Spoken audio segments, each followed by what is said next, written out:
Phew, what a ramble. We're out of here. The trees will have some more dregs to pick up next cycle, but I won't be back here for a while. Just in time to deny Caterpillar what he was hunting for.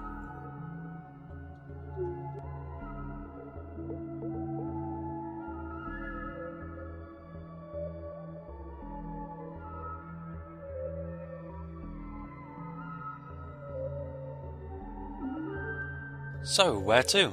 And where are these guys going? They're a bit worrying. Ely or Ira? Ira or Eli?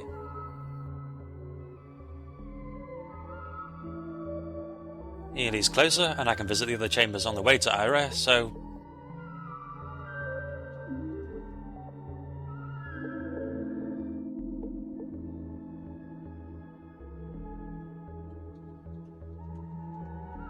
yeah, I'm pretty sure I've got enough crimson after all that, and I've got some silver to top it off if need be. I'm almost positive I saw Tyrant turning towards the reservation, so I'm just gonna enter here as quick as possible and see what I can do. I'm throwing caution into a moving propeller.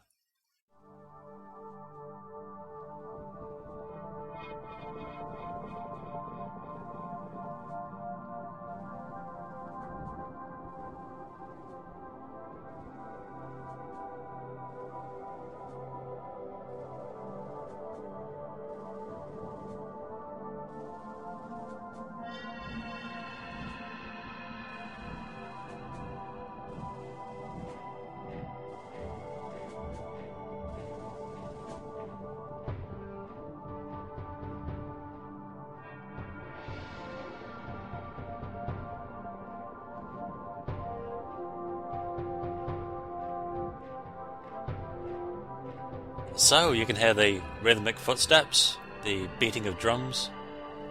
Ely's chamber is fairly clear thematically. Ely's blimp has got the figurehead with the crimson hair, as well as the warning lights around here.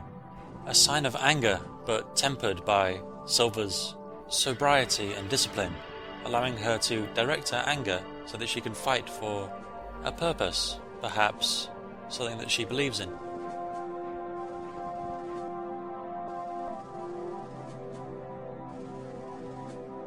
Hopefully she'll be reacting favourably towards me, filled to the brim as I am with red-hot fury. Not that I can use any of this, but I am prepped for a fight. It'd be quite surprising if a sister teleported you to an arena and started swaggering around, firing colour at you, like some sort of sorceress. Who knows? Maybe if I screw up enough, that's what'll happen. But I can tell you it won't happen right now.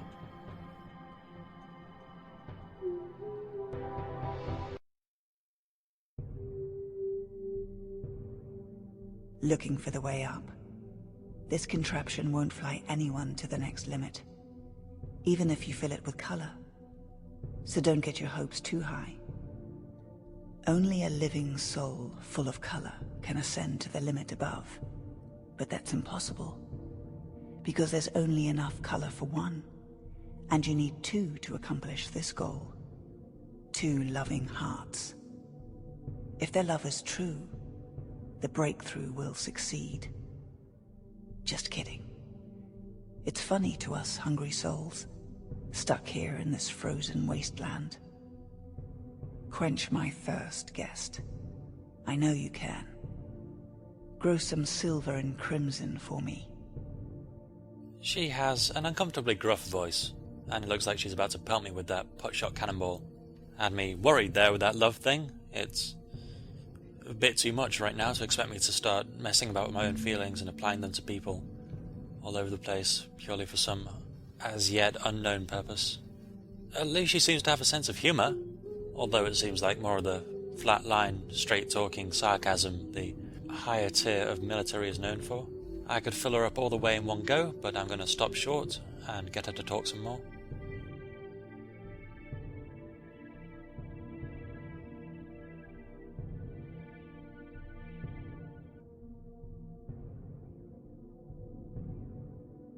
A joke is a joke, but there can be some truth behind it. A breakthrough is impossible because two must accomplish it, but only one will ascend.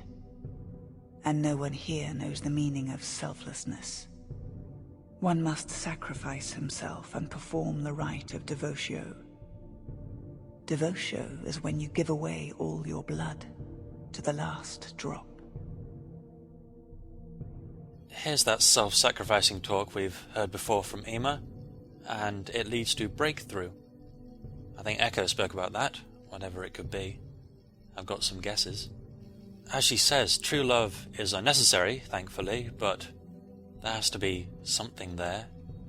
Otherwise, why else would you give everything away? If I don't feel anything for a sister, how will I choose just one?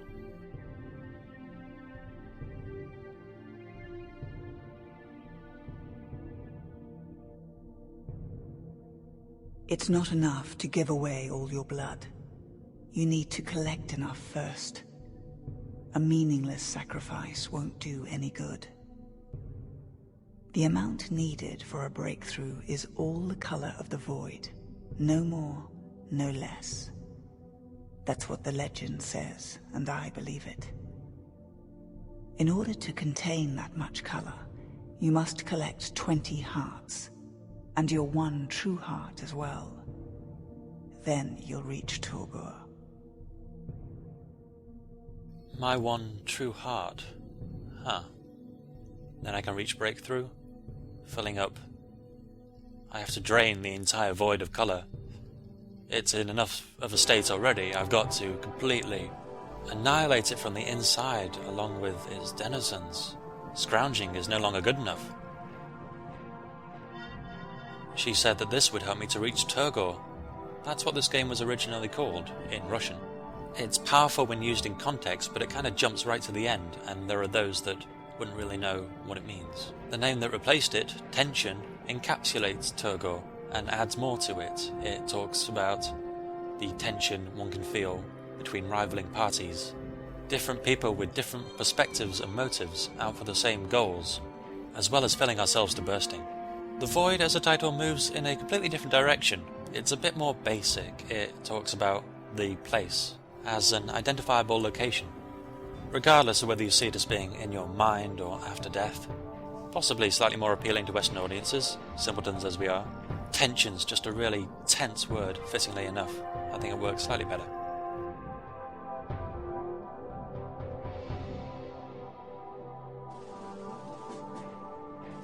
This looks like an appropriate place for a secret heart, but there isn't one to be found in this chamber. And that's all that I'm doing for now. Next time we'll probably progress just as slowly, but after that things should really pick up. As for what we'll be doing next time, I really can't say. There are so many things available.